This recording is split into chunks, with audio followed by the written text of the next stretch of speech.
flowers, vases, hanging baskets. Let's see who can make the best display window in the little flower shop.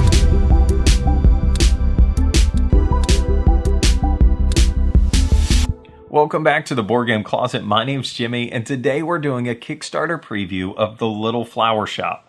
Now, the first thing I want to say is that everything you see in front of you and everything you'll see in this video is a prototype version of the game. So make sure you check the Kickstarter page to get updates and see maybe updated artwork or the size of the cards, or everything that you're going to get in the box could be totally different than what you see in this video. Now, if you haven't subscribed to our YouTube channel, I want to ask you to do that. Click the button and subscribe. And every single Thursday, we're going to give you a video review or a preview about a game that we think you might be interested in checking out. Today, it's the Little Flower Shop. This is a quick-to-play card drafting game. On your turn, you're going to be dealt 7 cards, and you just simply pick one that you'd like to keep, and then pass the rest of them on to the next player. Now, you have to do one of two things with those cards. You either have to put it directly into play, into your flower shop window, or instead you can hold on to that card for later. You can only keep 4 cards in here. Otherwise, if you don't put it into play, or you can't save it because you've got too many cards, then you have to throw it in the trash. And that's bad, because at the end of the game, every unused card or every trashed card is going to lose 1 point for every 2 cards. So if that piles up, you're going to be losing points at the end of the game, and you don't want to do that. Now, there's 5 types of cards that you could possibly have in your hand to choose from. The first is simply a flower card. So this is either a single, a double, or a triple flower card. And those are going to correspond to the types of vases that you can put them in. Now, vases is another type of card that you can get in your hand, and these are one of 2 types. They're either a vase that tells you an exact type and number of card that you have to put in there, or it could be just a wild type. So this one tells you that you could have any 2 kind of flowers could go into this one.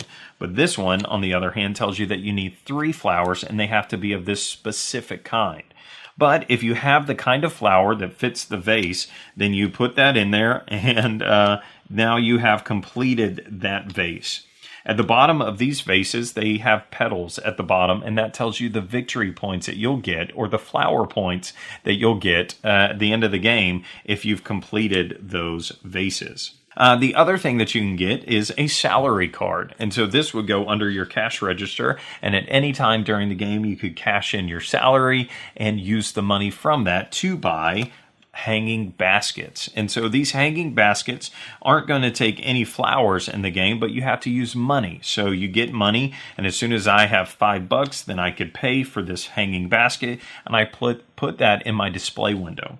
Another way to get money instead of using your salary is to sell flowers off of these order cards. And you can do that in 2 ways. You can either sell cards that maybe you have in your hold over here, or you could sell cards along with the vases from your display window. And so if I sold this 2 flower arrangement with a vase, I would get $6 for that, because the vases are worth 2 and the flowers here, these 2, are worth 4. So if I sold that, I could get my $6, and then I in turn could buy my hanging basket that goes into my display.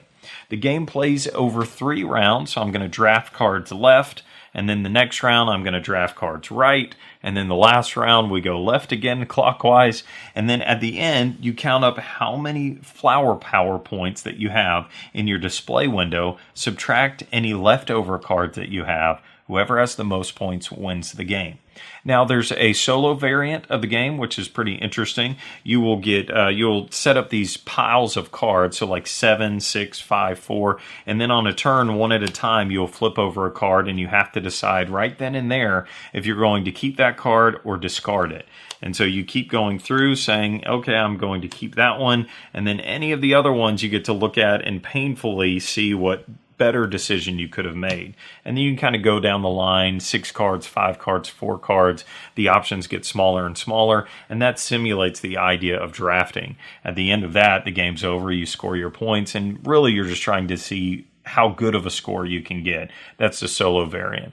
There's a 3-player variant, and then there's also a variant that includes fillers like Baby's Breath or the fern type stuff that you also get in flower arrangements. And so that's another variant that comes in the game.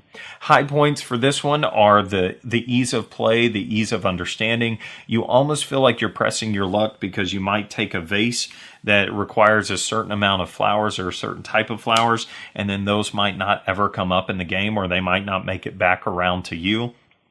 Those are some interesting decisions that you make. Having the limit of only being able to keep 4 cards, and then you have to trash them after that, make some interesting decisions because it starts to pile up quicker than you think over here, and you have to make some decisions there.